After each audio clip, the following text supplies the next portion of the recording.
Good evening. Uttar Pradesh police jail warder and fireman exam 2020 के सभी candidates का सक्सेस ग्रुप में बहुत बहुत स्वागत है। आपके परीक्षाएं हो चुकी हैं और अब आपको इस बात का इंतज़ार होगा कि आफ्टर ऑल कितने मार्क्स पर आप क्वालिफाई कराए जाएंगे फिज़िकल के लिए। तो ये वीडियो मैं थोड़ा देर से अपलोड कर रहा हूँ, लेकिन मैं कट ऑफ का वीडियो अमूमन देर से ही अपलोड करता हूँ।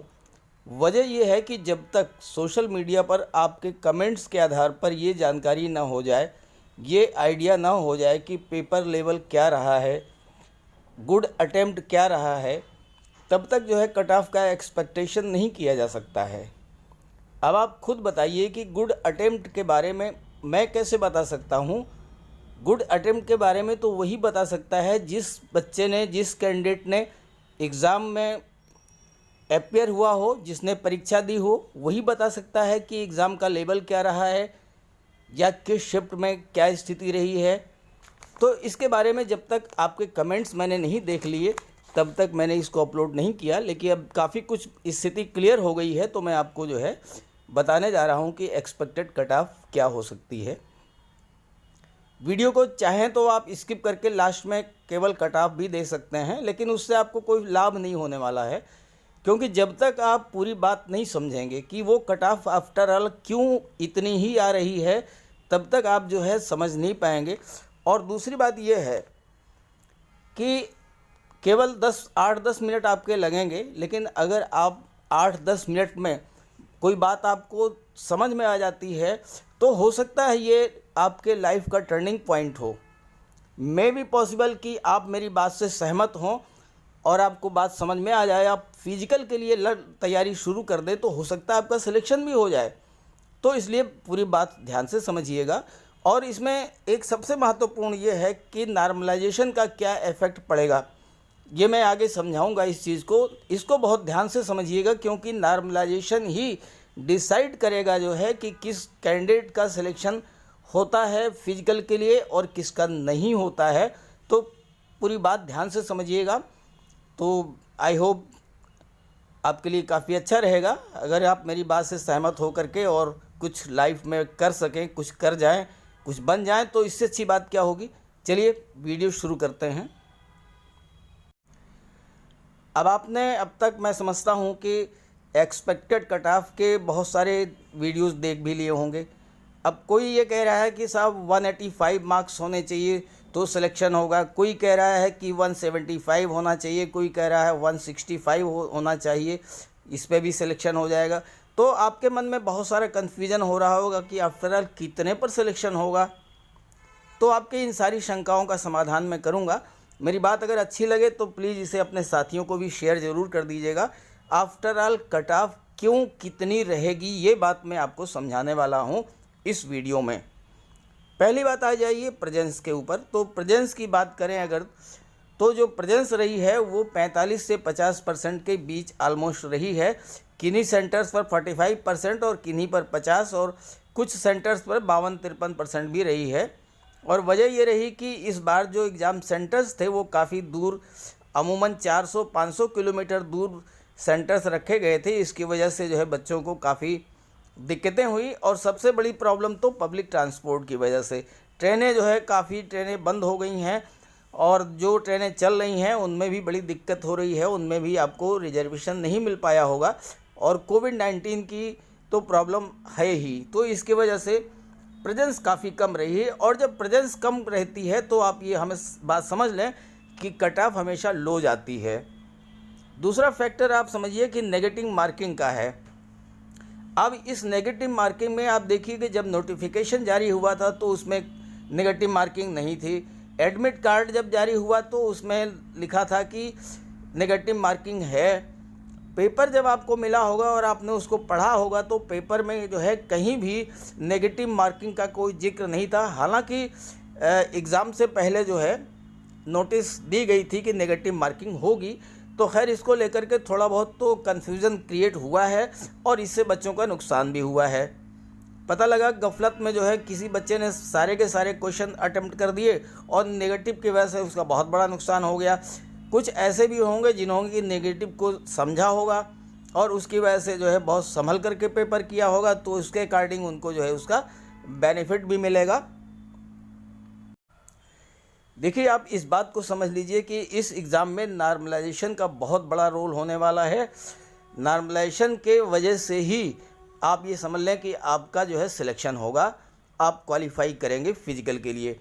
ऑलमोस्ट 10 से 15 मार्क्स तक बढ़ना ही बढ़ना है। मे भी पॉसिबल कि आपके 20 से 25 मार्क्स तक भी बढ़ें। आपने अगर एसएससी का पेपर दिया होगा या एसएससी का पैटर्न देखा होगा तो आपने उसमें देखा होगा कि एसएससी एमटीएस का 100 मार्क्स का ही होता है पेपर, लेकिन उसमें 10 से 15 नंबर तक जो है ड्यू टू नॉर्मलाइजेशन बढ़ते हैं। और एसएससी सीजीएल में तो 40-40 नंबर तक बढ़े हैं। तो मैं समझता हूँ कि आपके जो है 10, 15, 20 नंबर तो 25 तक बढ़ सकते हैं, क्योंकि आपका 300 मार्क्स का ये पेपर रहा है। तो ये डिपेंड करेगा हार्डनेस पर। और दूसरी बात ये डिपेंड करेगा कि एक्यूरेसी। ध्यान दीजिएगा कि अगर आपने एक्यूरेसी का ध्यान रखा है, एक्यूरेसी का मतलब ये हुआ कि जैसे आपने 100 क्वेश्चन किए और 100 में 10 गलत हो गए, दूसरी तरफ जो है दूसरे कैंडिडेट ने जो है 120 क्वेश्चन किए और उसके 20 क्वेश्चन गलत हो गए, तो जो 100 क्वेश्चन करके और जिसके 10 गलत हुए हैं उसकी एक्यूरेसी बेटर होगी और उसे बेटर उसमें मार्क्स मिलेंगे, उसको ज़्यादा फ़ायदा होगा। तो इसलिए नॉर्मलाइजेशन जो है बहुत बड़ा रोल अदा करने वाला है इस एग्ज़ाम में। अब बात कर लेते हैं कि कट ऑफ जो है वो कितनी रहने वाली है। तो एक बात आप समझ लीजिए कि ये जो कट ऑफ मैं आपको बताने जा रहा हूँ ये आपके रॉ मार्क्स पर हैं। आपने सोशल मीडिया पर जो आंसर कीज द्वारा अपलोड की गई हैं उसके आधार पर या नेट पर सर्च करके या किताबों से सर्च करके आपने अपने नेगेटिव मार्किंग के बाद कितने मार्क्स कैलकुलेट किए हैं, that is known as the raw marks. तो ये मैं आपको बताने जा रहा हूँ, जो कट ऑफ है वो रॉ मार्क्स के आधार पर है।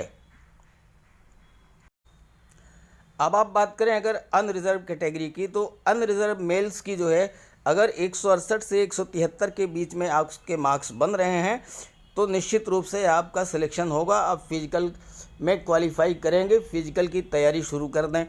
फीमेल्स के अगर 155 से 160 के बीच में है तो निश्चित रूप से सिलेक्शन होगा, आप तैयारी शुरू करें फिजिकल की। वजह क्या है कि सपोज कीजिए कि आपके 168 मार्क्स बन रहे हैं या 165 बन रहे हैं और आपकी शिफ्ट जो है वो हार्ड थी, तो बट नेचुरल है कि आपके 165 जो हैं वो 180-82 हो जाएंगे। 173 हैं मान लीजिए और आपके 15 मार्क्स बढ़ जाते हैं तो वो जाकर के 188 मार्क्स हो जाएंगे। तो इसलिए आप अगर 168 और 173 के बीच में हैं, फीमेल्स के अगर 155 से 160 के बीच में हैं, तो निश्चित रूप से आपका सिलेक्शन होगा, आप क्वालिफाई करेंगे, आप फिजिकल की तैयारी करें। ये आपके रॉ मार्क्स पर है। ऐसे ही ओबीसी कैंडिडेट्स की बात करें तो ओबीसी मेल्स की 160 से 165 और फीमेल्स की 150 से 155 के बीच में अगर मार्क्स हैं तो 100% सिलेक्शन होगा। आप फिजिकल की अच्छे से तैयारी करें, क्योंकि रॉ मार्क्स के आधार पर आपके इतने बन रहे हैं। जब नॉर्मलाइज किया जाएगा तो उसके आप में आपके मार्क्स जो 160 हैं ये 175 हो सकते हैं, 180 हो सकते हैं, 172 भी हो सकते हैं, और ऐसे ही फीमेल्स के भी 10, 15, 20, 25 मार्क्स तक बढ़ेंगे। तो इतने मार्क्स अगर आपके आ रहे हैं आज की डेट में 100% आपका सिलेक्शन होगा। आप तैयारी कीजिए फिजिकल की, और इस जानकारी को प्लीज़ साथियों को भी शेयर ज़रूर कर दीजिए। अब बात कर लेते हैं एससी और एसटी कैटेगरी की। तो एससी कैटेगरी के अगर 148 से 153 के बीच में है मेल्स के, और फीमेल्स के 130 से 135 के बीच में है, और ऐसे ही अगर एसटी कैटेगरी के 135 से 140 के बीच में है, और फीमेल्स के 115 से 120 के बीच है मार्क्स, अगर रॉ मार्क्स आज की डेट में 100% आपका सिलेक्शन होगा। आप फिजिकल की तैयारी शुरू करें। नॉर्मलाइजेशन की वजह से आपके मार्क्स बढ़ेंगे, 15 मार्क्स बढ़ सकते हैं, 20 भी बढ़ सकते हैं, 10 भी बढ़ सकते हैं। तो इस रेंज में अगर आप हैं, और मैं तो ये कहता हूँ कि अगर इससे भी 2-4 नंबर कम हैं तो भी आप फिजिकल की तैयारी करें, निश्चित रूप से आपको सिलेक्शन मिलेगा। लास्टली बात कर लेते हैं एक्स सर्विसमैन की। तो एक्स सर्विसमैन का जो है वो 95 to 100 के बीच अगर मार्क्स हैं तो बिल्कुल सिलेक्शन होगा, वो भी अपना फिजिकल की तैयारी करें। और रिज़ल्ट की बात करें तो रिज़ल्ट भी मैं समझता हूँ कि आपका जो है जनवरी लास्ट वीक या फरवरी फर्स्ट वीक में, जनवरी के अंतिम सप्ताह या फरवरी के प्रथम सप्ताह में आपका रिज़ल्ट भी आ जाएगा और फिजिकल वगैरह हो जाएगा। फिजिकल के बाद मार्च लास्ट तक आपका फाइनल रिज़ल्ट भी आ जाएगा, क्योंकि सिलेक्शन बहुत जल्द होना है इसमें। तो ये थी जानकारी, ध्यान से मेरी बात को समझ लीजिए। इतने रेंज में है तो आप तैयारी कीजिए फिजिकल की, और अगर आपका सिलेक्शन होता है तो प्लीज़ एक थैंक्स ज़रूर दीजिएगा। Okay, thank you.